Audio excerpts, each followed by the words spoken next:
Bienvenue dans votre émission Le Réveil, c'est maintenant. On est sur les ondes de Radio Maranatha comme tous les jeudis à 19h ou alors en rediffusion le dimanche matin à 6h. Donc si vous êtes sur la radio, vous pouvez vous rappeler que l'adresse c'est radiomaranatha.live.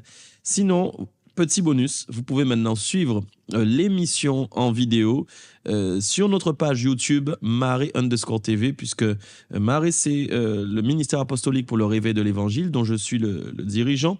Et nous sommes évidemment en partenariat avec Radio Maranatha. Je passe un petit coucou en même temps à mon frère Milan de la radio, qui nous permet depuis déjà plusieurs mois, années même, voilà, de propager le réveil sur les ondes pour Saint-Martin, la Guadeloupe, la Martinique, les Antilles, la Caraïbe. Donc gloire à Dieu pour ça. J'espère que vous êtes en pleine forme, j'espère que vous êtes réveillés spirituellement. Et je donne gloire à Dieu qui m'a donné une nouvelle thématique qu'on va aborder, une nouvelle série de 4 épisodes qui ont pour thème « C'est quoi le réveil ?» Donc je suis ravi de pouvoir partager avec vous ce thème-là, parce que je me rends compte que beaucoup de personnes, beaucoup de chrétiens en tout cas, ne comprennent pas forcément le réveil, ils ne savent pas vraiment de quoi on parle. C'est vrai que la parole de Dieu, la Bible, ne stipule pas souvent le mot réveil, et on entend parler de réveil un peu partout, et je sentais qu'il était important que je puisse vous enseigner et vous éclairer sur ça. Donc on va parler de ça pendant 4 jeudis, et je crois que Dieu va nous faire grâce, que vous allez être réveillés spirituellement et que vous allez recevoir aussi les informations dont vous avez besoin pour aller plus loin justement dans le réveil. Alors j'aimerais d'abord commencer en prenant la parole de Dieu dans Éphésiens au chapitre 5, le verset 14, puisque c'est là qu'on voit vraiment dans le Nouveau Testament qu'on parle du réveil. Et c'est l'apôtre Paul qui en parle. L'apôtre Paul s'adresse à l'église d'Éphèse dans un contexte vraiment particulier que nous allons étudier maintenant. Et on voit qu'il dit donc à l'église d'Éphèse à ce moment-là, « C'est pour cela qu'il est dit, réveille-toi, toi qui dors, relève-toi d'entre les morts, et Christ t'éclairera. » Alors, on va déjà découper un petit peu ce texte-là, ce passage-là, parce que rien que ce verset à lui seul nous apporte beaucoup d'informations. Déjà, on se rend compte ici que l'apôtre Paul fait une conclusion, c'est-à-dire une finalité. Il dit « c'est pour cela qu'il est dit ». Donc, il y a eu une explication au préalable. J'aurai le temps d'y venir, soit dans cette émission ou dans les prochaines. Il y a toute une explication qui est faite par l'apôtre Paul. Vous pouvez aussi lire ça, bien évidemment, si vous prenez le temps de, si vous prenez le temps de lire tout le chapitre 5 de Éphésiens, vous verrez, vous allez découvrir ça par vous-même. Et il dit donc, c'est pour cela qu'il est dit. Voilà, donc il fait cette conclusion, après avoir expliqué tout ce que je vous ai expliqué, donc en parlant à l'église d'Éphèse, il dit, il y a un constat, vous êtes endormis. Voilà, c'est ce qui le pousse à dire à l'église, réveille-toi, toi qui dors. Donc on voit que l'apôtre Paul fait une comparaison avec une image physique pour que nous puissions comprendre vraiment de quoi il parle. Et il parle donc de quelqu'un qui est couché sur son lit et qui est en train de dormir. Comme vous pourriez vous reposer ou faire votre nuit. Et il dit, il faut que tu te réveilles parce que tu es en train de dormir. Alors, évidemment, si quelqu'un dort à 20h, à 21h jusqu'au petit matin, il n'y a aucune raison forcément que quelqu'un vienne vous dire « réveille-toi », puisque ce sont les horaires normaux pour se reposer et pour dormir. Mais ici, on voit que l'apôtre Paul veut vraiment les réveiller, les secouer. Ça veut dire qu'ils sont un peu hors contexte, hors du temps. Ça veut dire qu'ils dorment à un moment où ils ne devraient pas dormir, en fait. Ça veut dire qu'ils ne sont pas comme ils devraient être, vous voyez ? Et ça touche évidemment à notre état en tant qu'enfant de Dieu. Où en sommes-nous aujourd'hui et comment sommes-nous? Donc l'apôtre Paul fait une analyse, il fait une étude, un constat de l'état de l'Église et il constate des anomalies, des imperfections et il y a une problématique qui l'inspire et qui le pousse donc à crier au réveil. Donc il dit ensuite « relève-toi d'entre les morts ». Et cette deuxième phase, elle est importante parce qu'on sort du contexte physique, naturel, j'ai envie de dire, pour aller vers un contexte spirituel, surnaturel. Puisque quand vous dormez, vous n'êtes pas mort, hein, ça c'est clair. C'est un repos, un sommeil réparateur, tout ce que vous voulez, vous dormez pour vous reposer, mais ce n'est pas pour mourir.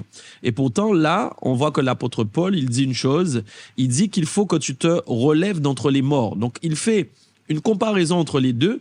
Il dit en fait, de manière physique, c'est comme si vous êtes en train de dormir, ok ? Mais en même temps, spirituellement, vous êtes mort. C'est-à-dire qu'il n'y a plus rien de votre vie spirituelle qui ressort. Ce qu'on devrait voir en vous, on ne le voit pas. Ce qu'on devrait entendre dans vos paroles, on ne l'entend pas.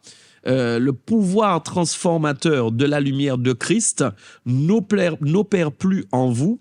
On n'a même pas l'impression finalement que vous êtes réellement des enfants de Dieu. Peut-être que vous venez à l'église, peut-être que vous êtes fidèle aux réunions, etc. Mais on ne voit pas qu'il y a réellement une transformation. Et ce qui m'amène à vous dire que la fin du verset dit « Et Christ t'éclairera ». Donc ça, c'est vraiment la chose la plus importante parce que si vous voulez comprendre le réveil, vous devez comprendre que tout le réveil de chacun est défini par la capacité que nous laissons à la lumière de Christ de nous éclairer, la possibilité. Rappelez-vous que dans Jean chapitre 1, il est dit que c'est le pouvoir, c'est la lumière qui nous a donné le pouvoir de devenir enfants de Dieu. Donc, nous n'avions pas ce pouvoir, nous n'avions pas cette capacité, nous n'avions pas ce potentiel de devenir un enfant de Dieu. Mais d'un seul coup, quand nous nous sommes convertis, la lumière de Christ a éclairé notre vie, et c'est d'ailleurs pour ça que nous l'avons accepté. Personne ne peut accepter Christ s'il ne le voit pas, s'il ne le sent pas, s'il ne le reconnaît pas comme Seigneur et Sauveur. Et pour voir les choses, pour reconnaître les choses, on a besoin de lumière. Donc c'est bien la lumière qui a un pouvoir transformateur. C'est la lumière qui nous rend aptes, qui nous donne des aptitudes, qui nous donne la capacité.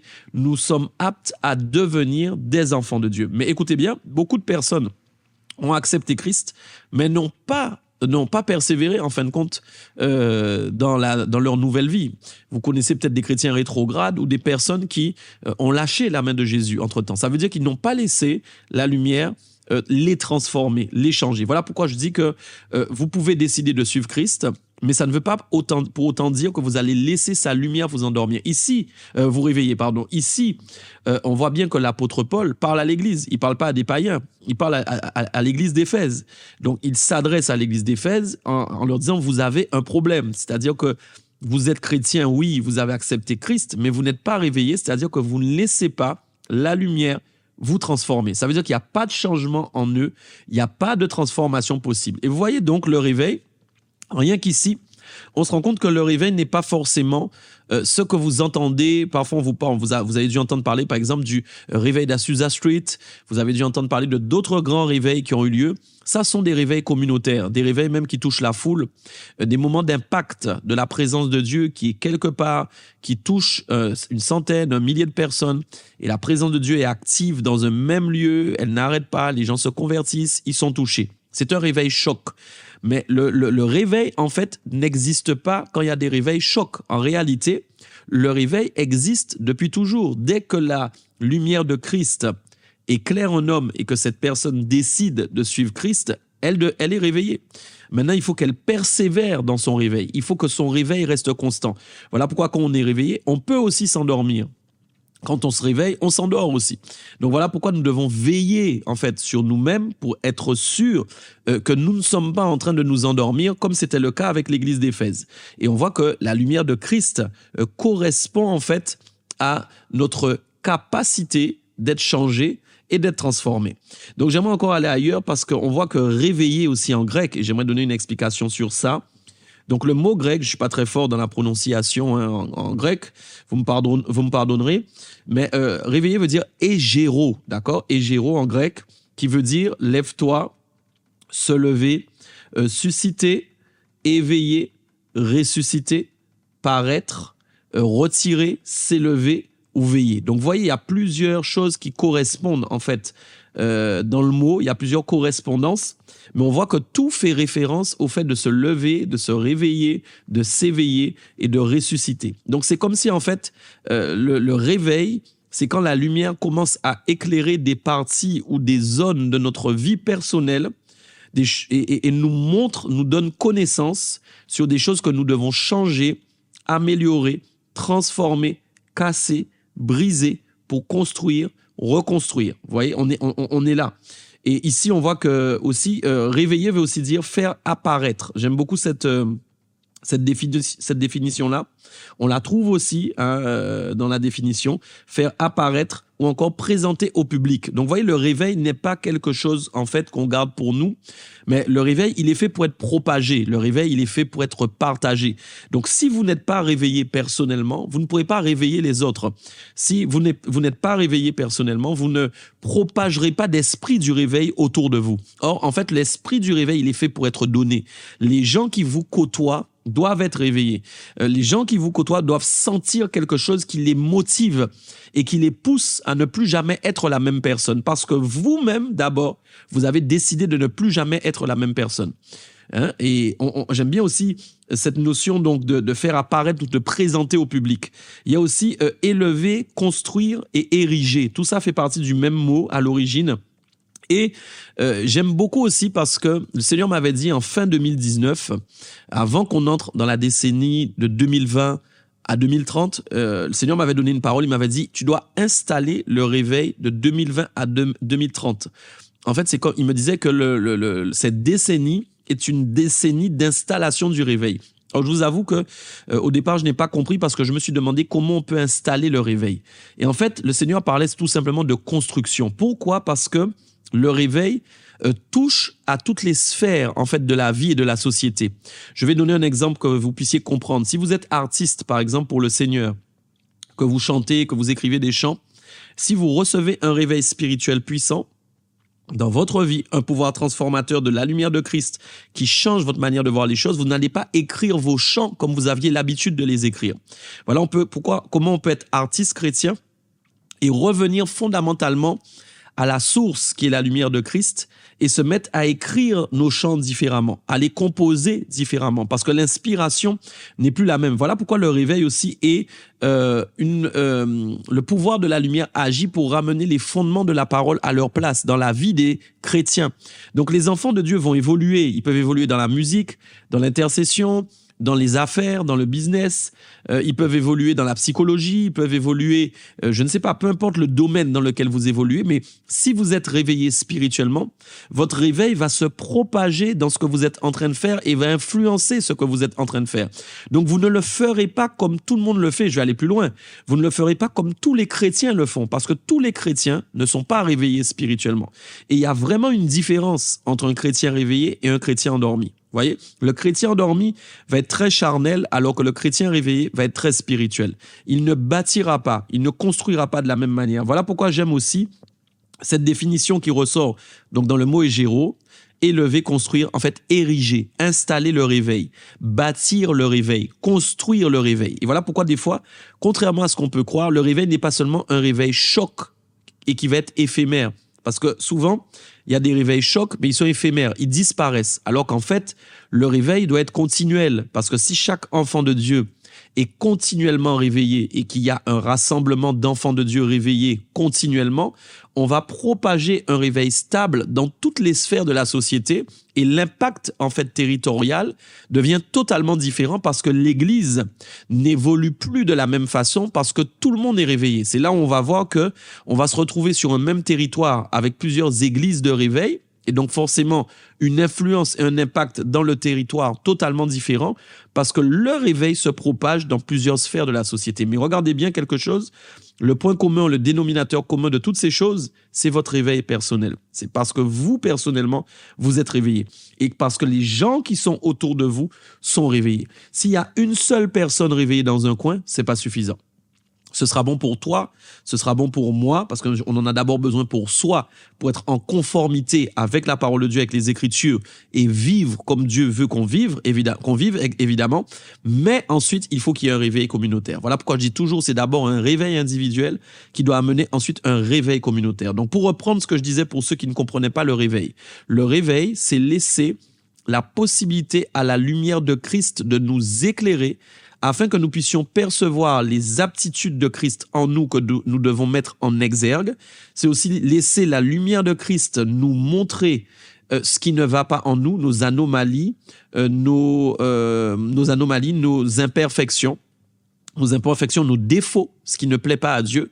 Et la lumière de Christ aussi est là pour éclairer toutes ces zones d'ombre, pour que nous puissions avoir toute la lumière dessus et que nous sachions réellement, que nous prenions réellement conscience, parce que c'est une histoire de conscience. Je vais vous expliquer quelque chose de très clair. Vous voyez, nous pourrions associer la mission du revivaliste. Alors, qu'est-ce qu'un revivaliste? C'est un homme de réveil. Moi, par exemple, j'ai une onction apostolique, ok? Mon ministère, c'est un ministère d'apôtre, mais je suis aussi j'ai un esprit de revivaliste. Le revivaliste, c'est quelqu'un qui amène le réveil quand il va quelque part.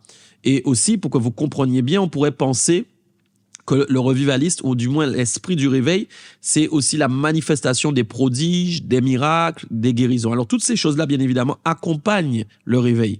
Et même d'autres ministères d'ailleurs, ce n'est pas réservé seulement au réveil.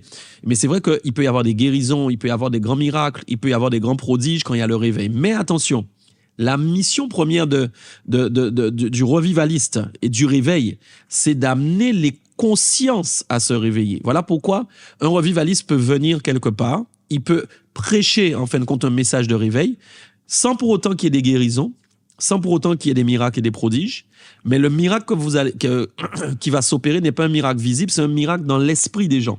C'est-à-dire que quand les gens vont sortir de là, ils auront été bousculés. Leur conscience aura été tellement bousculée qu'ils vont prendre des décisions fermement pour ne plus jamais vivre comme ils sont en train de vivre. Voilà pourquoi le réveil, c'est d'abord un réveil dans l'esprit des gens, un réveil dans l'âme des gens. Ce n'est pas d'abord dans le monde visible. Évidemment, il peut y avoir plein de choses qui accompagnent le réveil, puisque le Saint-Esprit est là, il agit avec des miracles, des prodiges, comme je disais, mais tout ne réside pas dans ces choses-là. Pourquoi? Parce que beaucoup de gens ont été guéris, mais n'ont pas été réveillés. Ce n'est pas parce que vous êtes guéri que vous êtes réveillé spirituellement. La guérison ne joue pas dans les choses. La guérison, du moins, n'atteint pas votre conscience. La guérison va jouer dans la foi. La guérison va jouer dans le fait d'être voilà, je disais dans la foi, de croire plus en Dieu, oui, que Dieu est capable, que Dieu a fait quelque chose de formidable pour moi. Ça peut jouer aussi dans le témoignage, bien évidemment. Voilà ce que Dieu a fait dans ma vie. Mais ça ne veut pas dire que tu es réveillé spirituellement, ok? Ça ne veut pas dire que tu as pris la décision de laisser Dieu te changer et te transformer. Ça ne veut pas dire que tu as pris la décision de te battre pour vivre dans la sainteté et dans la consécration. Ça ne veut rien dire. Il y a des gens qui ont été guéris, qui n'ont pas cherché à être saints après. Il y a des gens qui ont été guéris, qui ont abandonné Christ. Donc nous croyons en la guérison, nous croyons aux prodiges, nous croyons aux miracles, nous les voulons. Amen. Mais le réveil, c'est le réveil des consciences, c'est le réveil de l'esprit, c'est le réveil de l'âme. C'est ce qui permet à chaque personne de se dire « Waouh, la lumière m'a donné le pouvoir de devenir un enfant de Dieu. Je suis apte maintenant, j'ai des aptitudes pour être réveillé constamment, tous les jours, spirituellement, dans ma vie personnelle. » Et voilà, donc ça c'est important aussi. Et quand on va plus loin, le parent, ou du moins le mot, le lien de parenté, le mot qui correspond, du moins l'origine du mot réveiller. Donc j'avais dit de réveiller, c'est égéro en grec.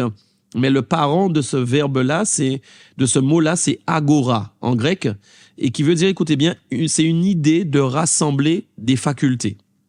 J'aime aussi vous expliquer ça, parce que le réveil, finalement, c'est le rassemblement de facultés que Dieu nous donne et qui commencent à se manifester.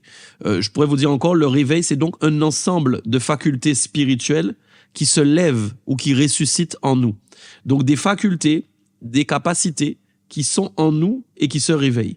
D'accord? Et c'est aussi quand on présente ces facultés au public, c'est-à-dire qu'on les propage. C'est ce que je disais tout à l'heure quand je disais que égéro, c'est aussi faire apparaître, c'est aussi présenter au public, c'est aussi construire, c'est aussi ériger le réveil, bâtir le réveil. Et donc forcément, le réveil est fait pour être donné. On doit l'entendre, il doit résonner, il passe beaucoup par la parole, par ce qui est propagé par la parole, par la prédication, par l'enseignement, par l'instruction, par la prière, par l'intercession, tout ce qui sort de la bouche et qui impacte en fin de compte l'esprit des gens et qui les change radicalement, profondément dans leur homme intérieur. Donc, vous voyez, c'est un ensemble de facultés spirituelles. C'est assez fort et puissant. J'allais dire, ça devient inné de manière spirituelle, puisque quand je dis inné de manière spirituelle, je suis en train de parler de la nouvelle naissance. C'est-à-dire que je suis né de nouveau. Et donc, j'ai des capacités innées qui proviennent de ma nouvelle naissance, pas de mon ancienne naissance, pas quand je suis né dans le monde, voilà, en tant qu'homme ou en tant que femme. Non. Là, c'est des capacités innées qui sont liées à la nouvelle naissance, la naissance spirituelle. Donc, Dieu met en lumière votre potentiel. Dieu met en lumière vos capacités. Dieu met en lumière ce qu'il y a au plus profond de vous pour que vous puissiez le faire travailler, ok, pour que vous puissiez travailler avec. Mais encore plus, il travaille profondément sur votre caractère, votre personnalité. Il veut transformer votre personnalité. Il veut transformer votre caractère. Il veut transformer votre manière de penser. Vous voyez, le réveil, c'est tout ça. Donc, quand on parle vraiment de réveil, on parle vraiment d'un système de transformation qui est opéré par la lumière de Christ. Et tout réside dans la lumière de Christ qui est aussi la parole de Dieu. Vous savez bien, en Jean chapitre 1, la lumière, c'est aussi la parole de Dieu. La parole qui était avec Dieu, la parole qui était Dieu, d'accord? Cette lumière qui nous a donné le pouvoir de devenir des enfants de Dieu, on est en train de parler de la même chose. Donc, qu'est-ce que je fais avec la parole de Dieu? Qu'est-ce que je fais clairement avec cette lumière qui se propage chaque jour? Donc, quand l'apôtre Paul a parlé à l'église d'Éphèse, il a parlé clairement en fait à une église qui était en train de s'endormir et qui ne laissait plus la parole ou encore la lumière la transformer. Et ça, c'est aussi ce qui peut arriver aussi à beaucoup de chrétiens et qui arrive régulièrement.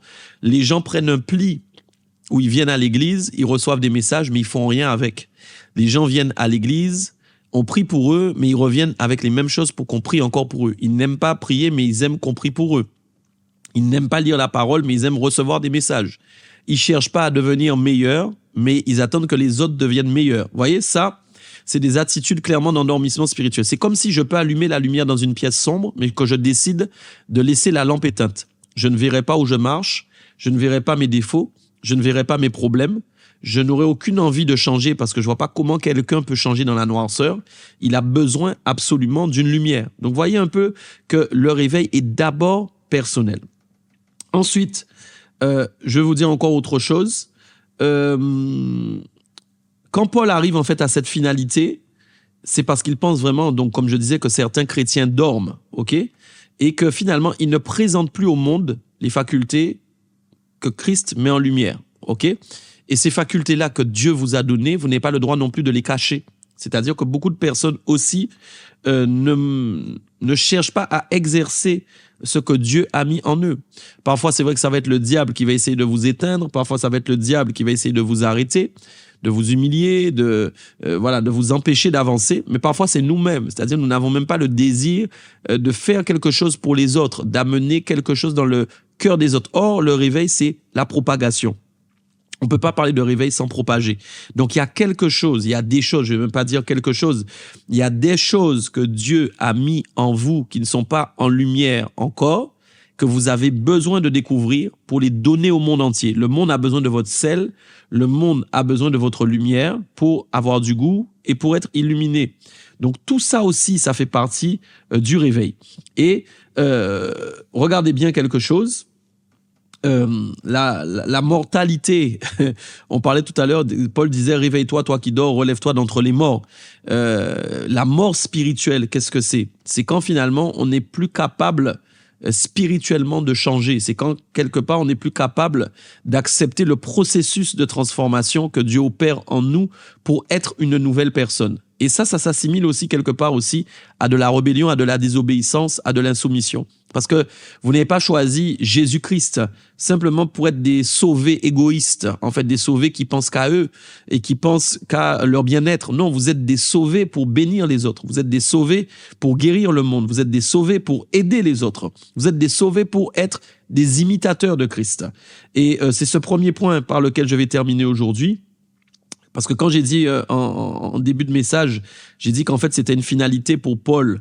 Quand il a dit c'est pour cela qu'il est dit réveille-toi toi qui dors, relève-toi d'entre les morts et Christ t'éclairera. J'ai expliqué qu'il avait dit beaucoup de choses déjà au préalable avant, d'accord?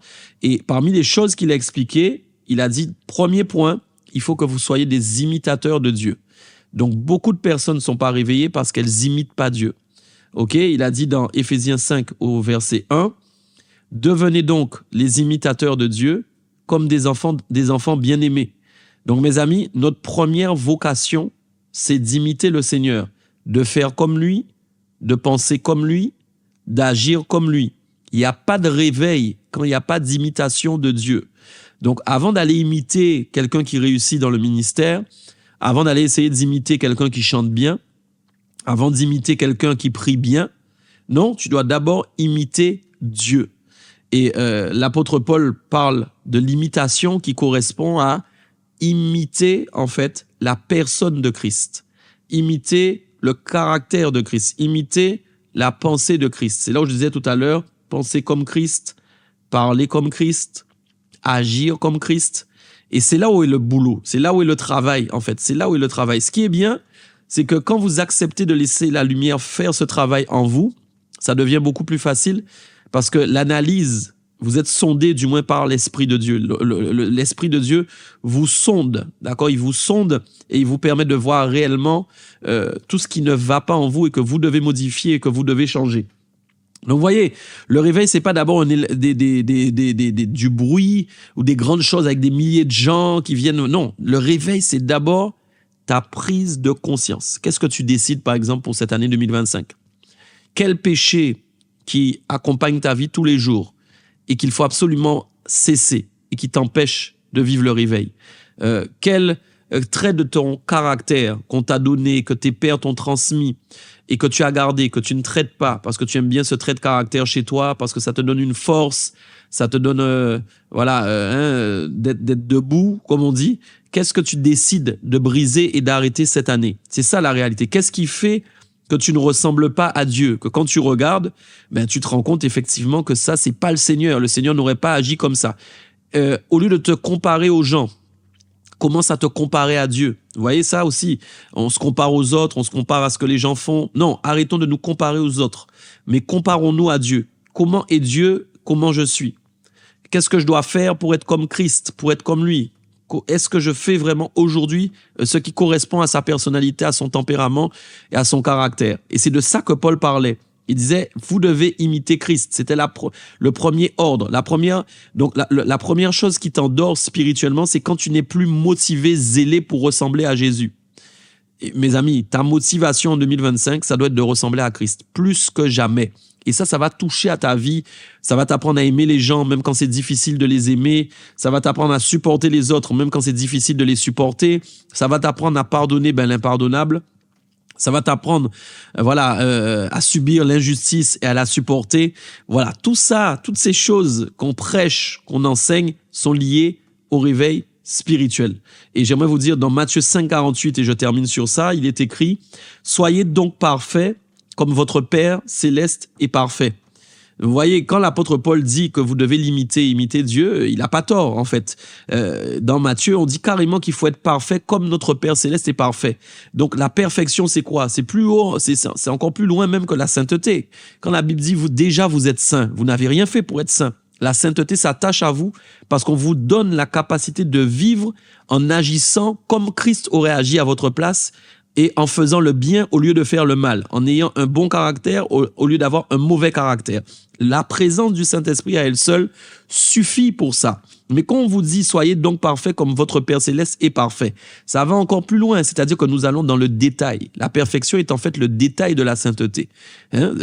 La sainteté souvent fait référence aux grandes choses qu'on voit très clairement. L'impudicité, je ferai pas, ok, amen. La tromperie, je ferai pas, ok, amen. Le mensonge, je ferai pas, ok, amen. Le vol, je ferai pas, ok, amen, etc., qui sont liés à la sainteté. Mais quand maintenant on parle de la perfection, on parle du détail de la sainteté, les petits détails de ta vie qui doivent être changés, transformés et qui vont te rendre parfait comme Dieu est parfait. Amen. Voilà, en tout cas, c'était pour ce premier épisode de cette série. C'est quoi le réveil? J'espère que tu seras là en tout cas pour le deuxième épisode et que tu vas pas rater. On ira plus loin ensemble dans la définition du réveil. Ok? Allez les amis, on s'entend ou on se voit la semaine prochaine. Le réveil, c'est maintenant. Bye bye.